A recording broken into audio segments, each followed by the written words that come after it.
I'm Leah, 28, and I'm sitting in what should have been my bridal suite, staring at my phone as my mother delivers the most devastating news of my life. Sweetie, we need to talk about tomorrow. Tomorrow is my wedding day. 10 months of planning, every detail perfect, 150 guests confirmed. Honey, your sister Cassie announced her engagement yesterday and set her wedding for the same date.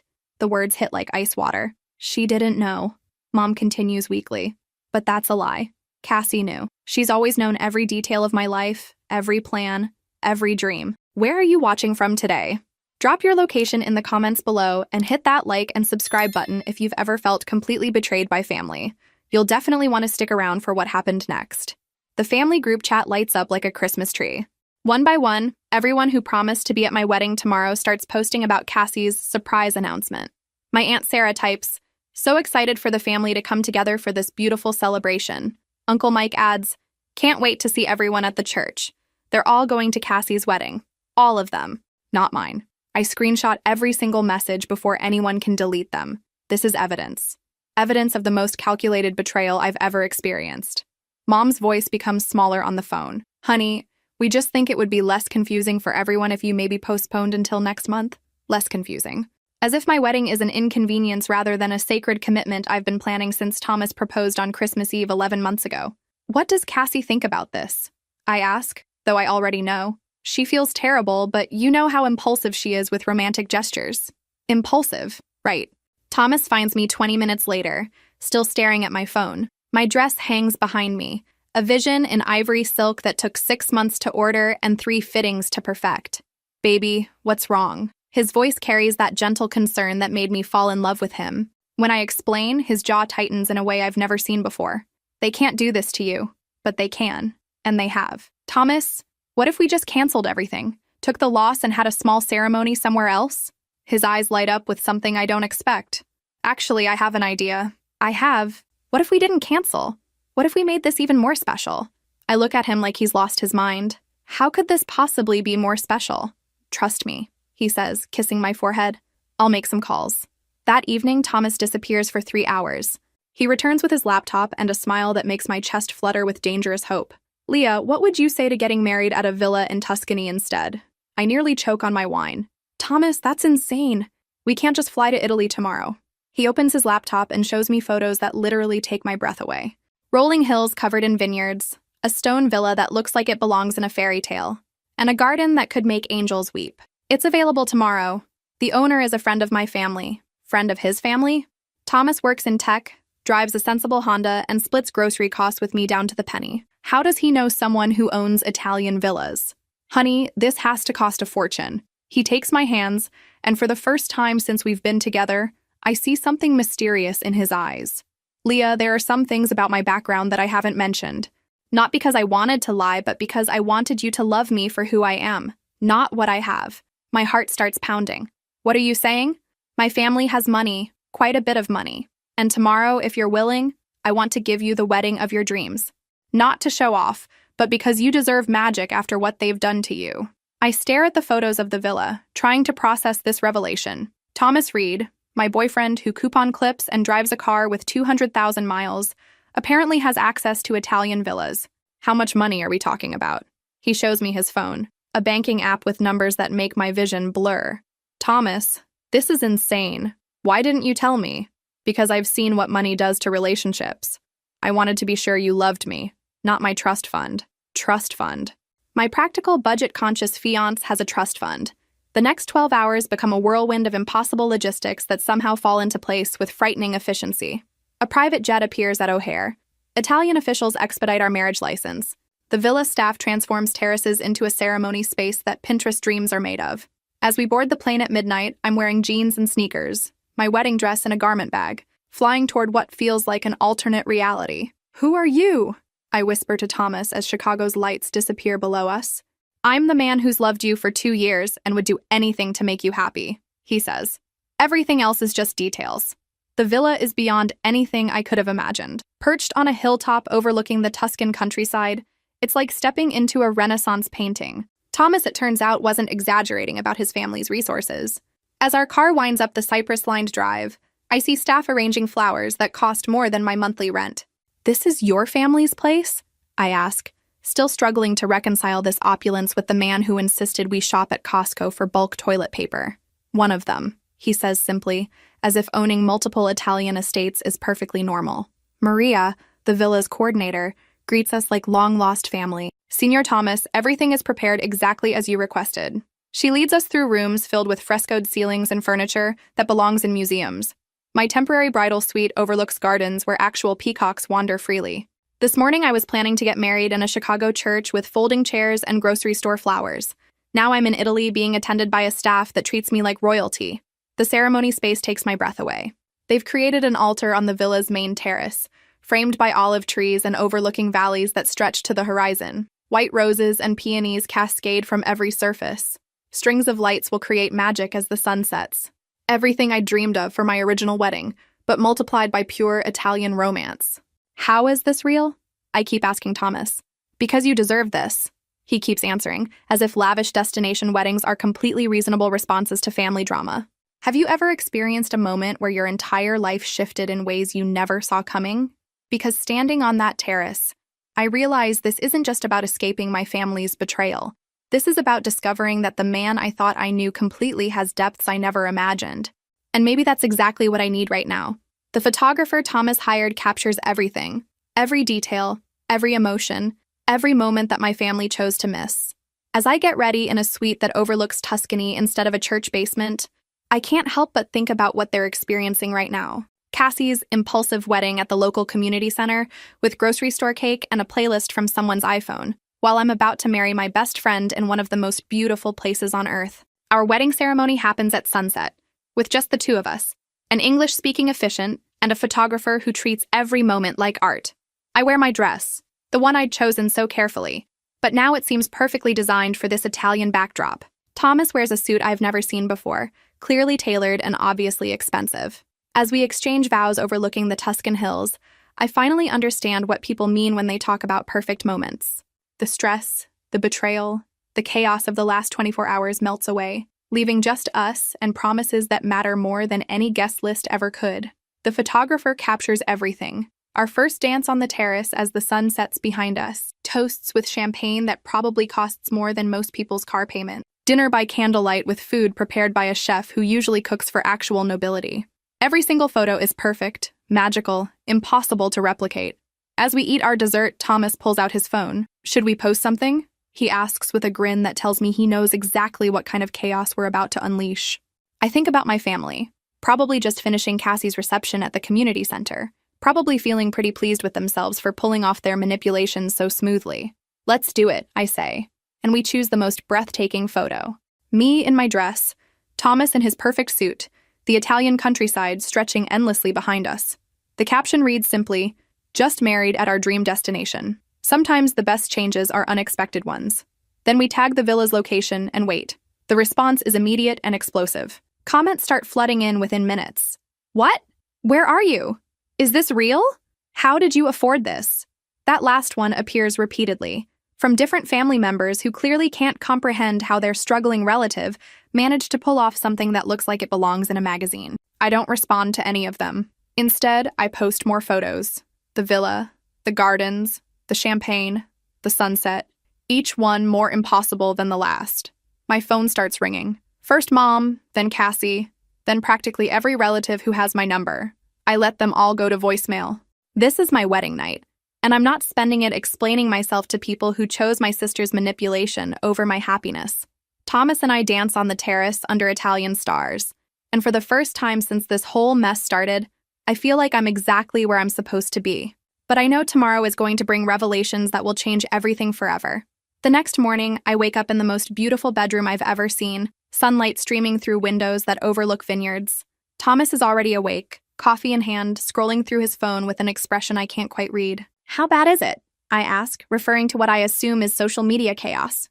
See for yourself, he says, handing me my phone. 67 missed calls, 89 text messages, 42 Facebook notifications. Funny how I became the most popular person in Chicago overnight. Must be my sparkling personality finally shining through. I scroll through the messages, watching my family's tone evolve from confused to demanding to actually angry. Mom's texts start with, "Honey, call me immediately," and escalate to, "This is incredibly selfish behavior." Cassie writes, "You're trying to upstage my wedding day." My uncle Mike, who never texts me, writes, "Who paid for this?" repeatedly. But the most revealing messages come from relatives I barely speak to. Suddenly, everyone wants to know about my new husband's family and whether we're planning to stay in Italy. The subtext is clear. They smell money and they want details. Thomas shows me his phone. Someone figured out who I am. An internet search for Thomas Reed Tuscany Villa leads to articles about Reed Industries, his family's company, founded by his grandfather, now worth hundreds of millions. Thomas is listed as heir apparent, with a personal net worth that makes my head spin. How did no one know this about you? I ask. Because I never wanted to be Thomas Reed, rich guy. I wanted to be Thomas Reed, the guy you fell in love with. But our secret is definitely out now. The villa phone rings, and Maria answers with increasing frequency. Multiple journalists are requesting interviews, she tells us over breakfast. And someone from a magazine called Chicago Social wants to arrange a photo shoot. I nearly choke on my coffee. Chicago Social is the publication my family reads religiously, always commenting on who married whom and who's wearing what at charity events. They've never paid attention to me before, but apparently marrying a multimillionaire in Italy changes things. By afternoon, the story has been picked up by local news. Chicago woman's last-minute fairy tale wedding in Italy reads one headline. The photos from our ceremony are everywhere, shared and reshared thousands of times.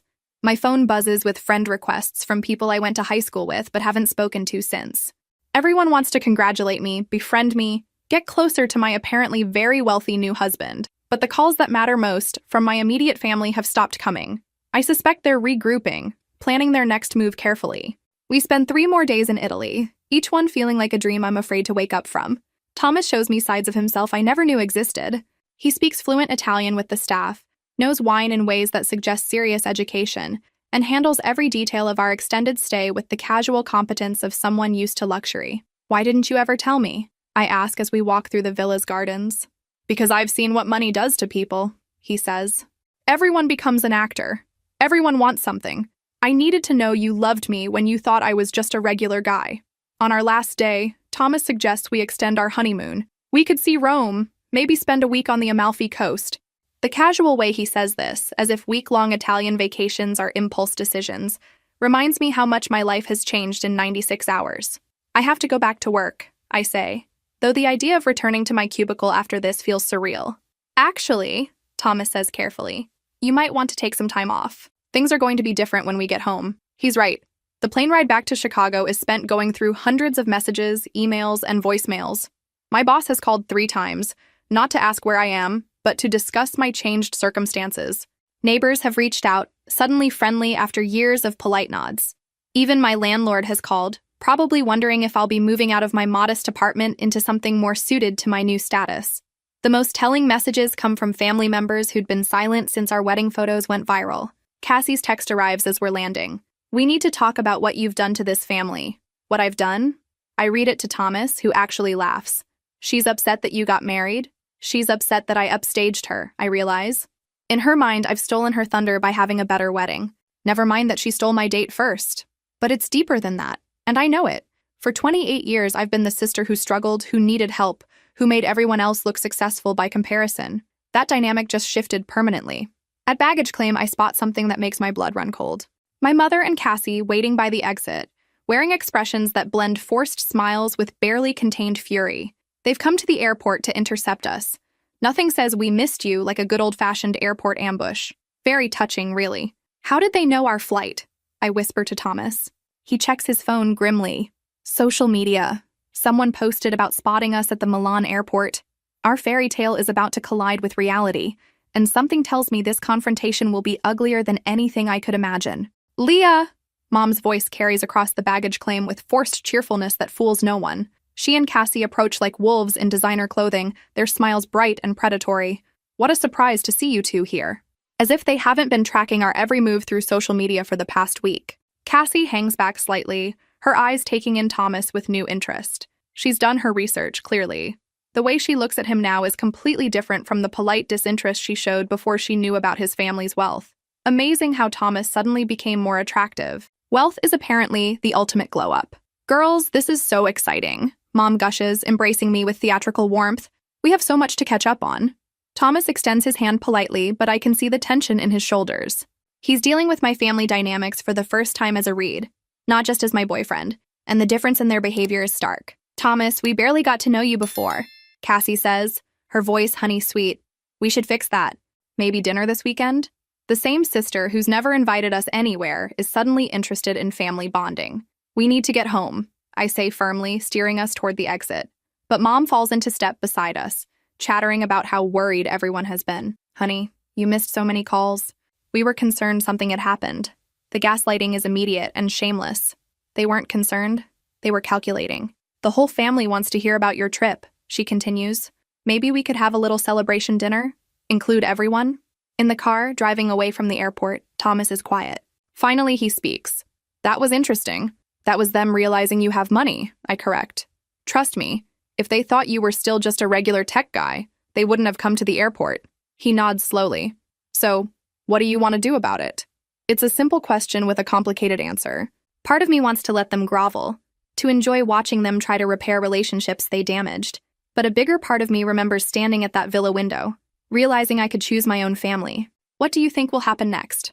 My family thinks they can charm their way back into my good graces now that they know about Thomas's wealth, but they have no idea what's coming. The text messages start before we even get home. Aunt Sarah wants to properly welcome Thomas to the family. Uncle Mike suggests a big family barbecue. Cousin Jenny, who hasn't spoken to me in 2 years, wants to catch up and hear all about Italy. Everyone who abandoned my original wedding is suddenly very invested in getting to know my husband. The transparent gold digging is almost comical. Almost. Our apartment feels impossibly small after the Italian villa. As we unpack, I keep expecting to see rolling hills through the windows instead of the parking lot behind our building. Thomas notices my discomfort. We can start looking for a house, he says.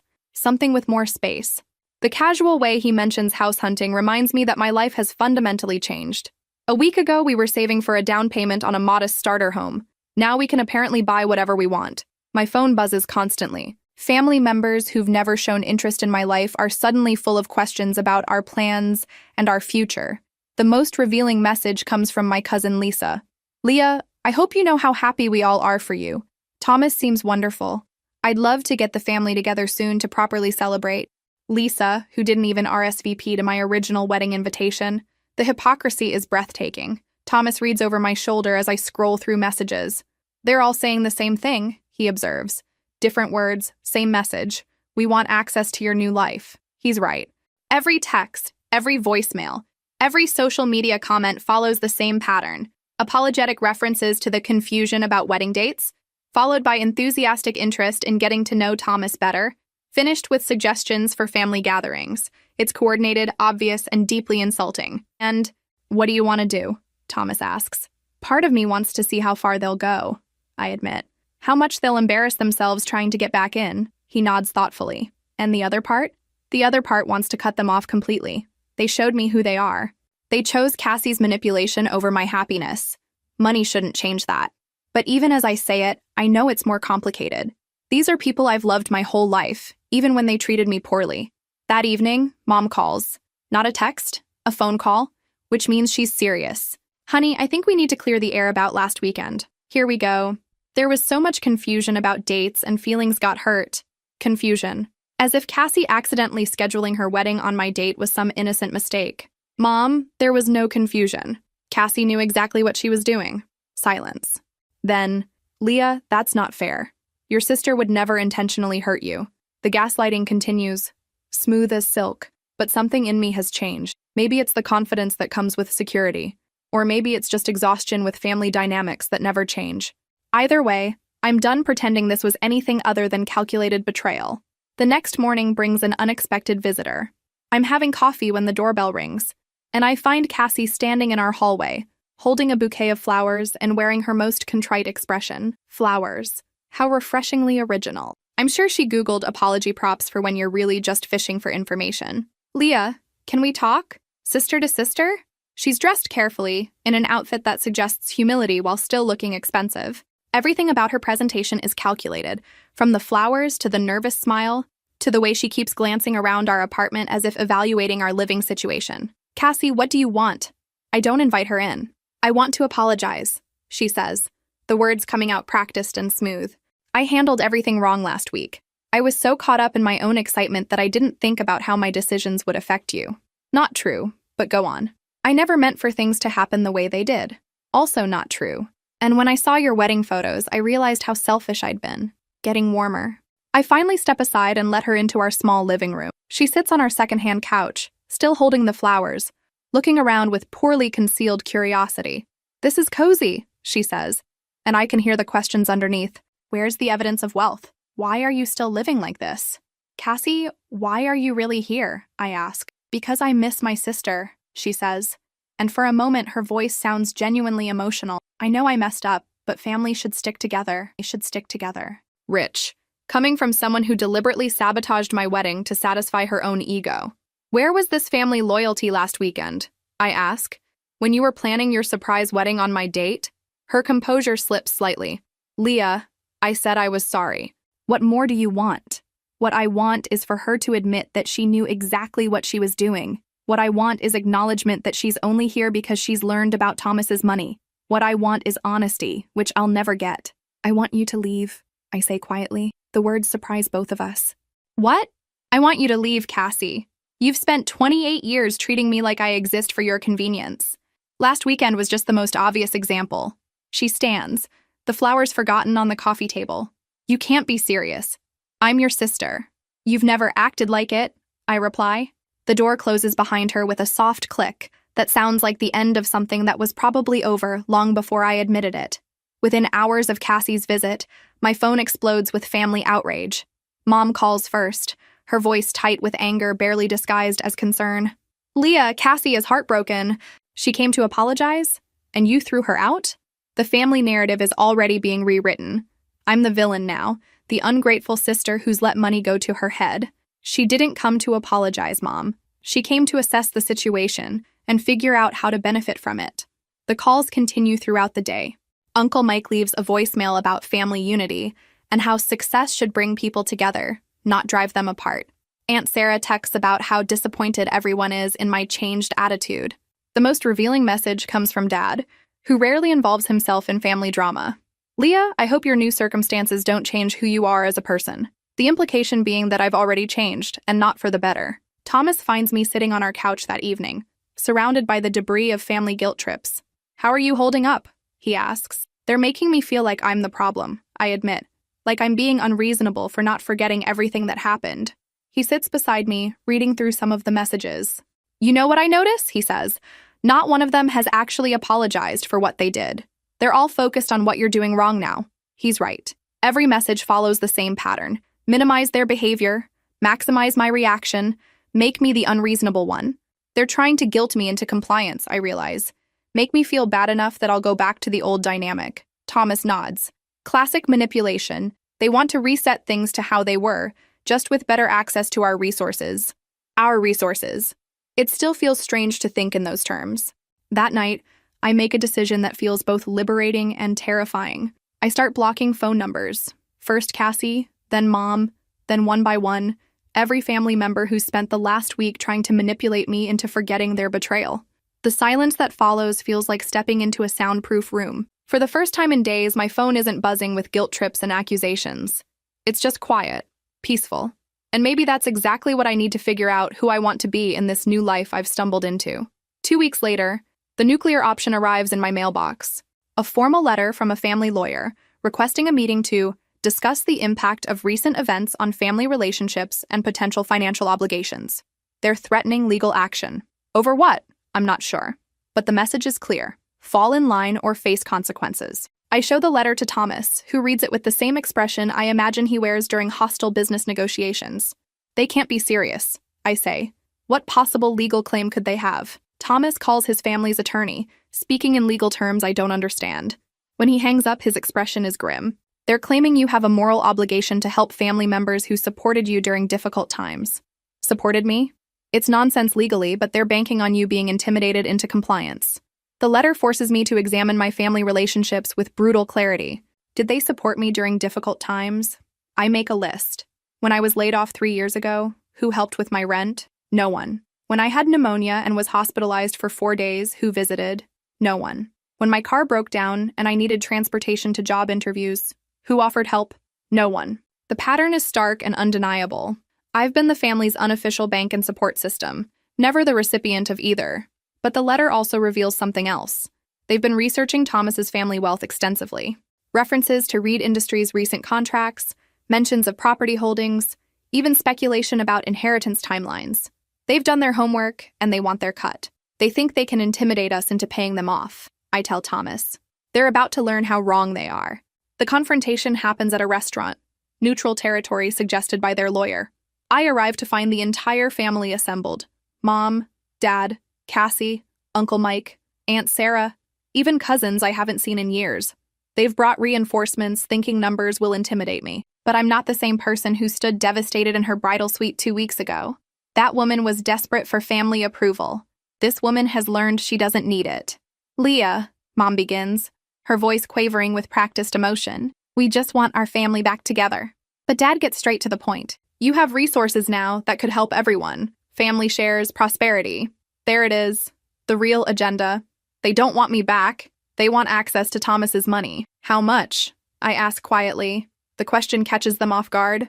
How much money do you think you deserve for abandoning my wedding? The table goes silent, because I've been thinking about it and I can't come up with a number that makes sense. You're being unreasonable, Cassie says, her voice rising. We're family. Family helps each other. The irony is so thick I almost laugh. Where was this family help when I needed it?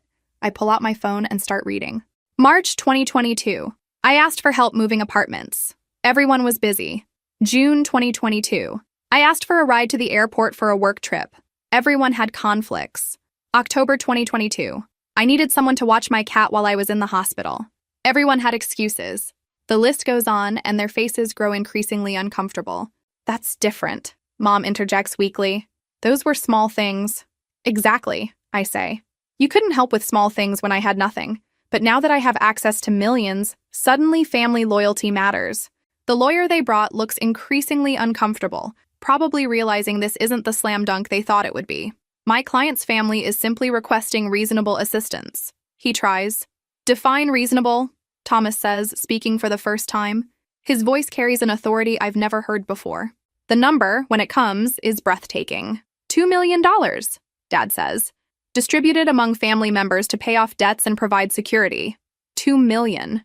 They even did the math. I'm touched by their thoroughness in calculating exactly what my humiliation is worth. That's interesting, I say, standing up, because I've decided to give away exactly that amount. Their eyes light up with greed and anticipation. To charity, I finish, the Women's Crisis Center downtown, in honor of my grandmother, who actually supported me. The explosion is immediate and ugly. Cassie starts crying. Not pretty tears, but angry, frustrated sobs. Mom accuses me of being vindictive and cruel. Dad threatens legal action. Uncle Mike calls me selfish and ungrateful. Through it all, Thomas and I sit calmly, watching my family reveal their true nature.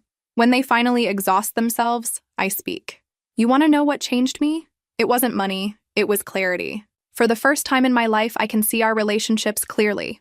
I stand up, Thomas beside me. You're right that family should help each other. But help goes both ways, and love isn't conditional on wealth. You've shown me that you're capable of neither. As we walk toward the exit, I hear Cassie's voice behind us. You'll regret this, Leah. Family is all you have. But she's wrong. Family isn't all I have. I have Thomas, who loved me when he thought I was ordinary. I have real friends who celebrated my happiness without calculating what they could gain. I have self-respect I didn't know I was missing. Outside the restaurant, the evening air feels cleaner somehow. Thomas takes my hand as we walk to our car. Any regrets? He asks. I think about the family I thought I had versus the family I actually had. About unconditional love versus conditional access. About the difference between being needed and being used. None, I say, and I mean it. Some bridges burn for good reason. Sometimes the healthiest thing you can do is let them. 6 months later, I'm planning our first Thanksgiving as a family of 2, plus the friends who've become our chosen family. The charity donation made headlines, and my family tried one last manipulation campaign through social media, painting themselves as victims. But by then, I'd learned the most valuable lesson of all. You can't control how people react to your boundaries, but you can control whether you maintain them. And I sleep better every night knowing that the people in my life now are there because they want to be, not because of what I can give them. If this story resonated with you, make sure to like and subscribe for more stories about finding your strength when family fails you. Sometimes the best revenge is simply living well without the people who never deserved you in the first place.